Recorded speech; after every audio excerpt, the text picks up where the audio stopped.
guys, so for those of you who don't bake all the time, let me fill you in on what are your pantry and kitchen essentials. So starting over here, we've got our essentials. We've got flour, white sugar, light brown sugar, dark brown sugar, and powdered sugar.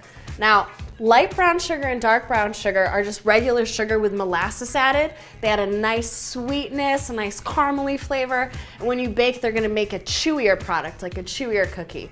And powdered sugar is essential for pretty much every frosting out there. Then of course, you need butter. Fat is wonderful. I love butter. Eggs, they're in a lot of recipes. Vanilla, it adds this awesome flavor. Baking soda and baking powder, those are what create the rise in your cookies and cakes and muffins and all that stuff. Then you've got salt. Every recipe needs salt. Salt in a baked good doesn't make things salty. It simply brings out the flavor. It's just a nice enhancer. Now, spices that I always have on hand are cinnamon, cloves, nutmeg, and ginger. You can put these spices in any spice cookie, muffin, apple pie. They're just really nice to have on hand. Now another, not quite spice, but you'll find it in the spice section, is cream of tartar. You're gonna find this in some cake recipes. It's gonna help really add a rise that the eggs and the baking soda and baking powder are doing. So then of course, you've got whole milk. Don't have skim milk in your fridge and bake with that. You need the fat that's in the milk. You can also have heavy cream on hand. Heavy cream is what you're gonna make your ganaches with. It's in a lot of frostings as well. Now for chocolates, you've got cocoa powder, which is just unsweetened cocoa powder.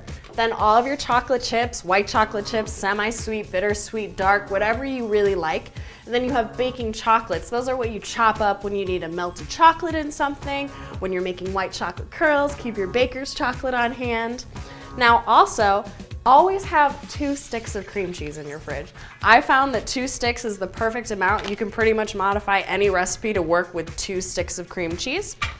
Then you've got cornstarch. That's a thickening agent that's used in your sauces, purees, jams, things like that. Corn syrup, you're gonna see corn syrup in some frostings. It's just sugar and it's a non-powdery sugar.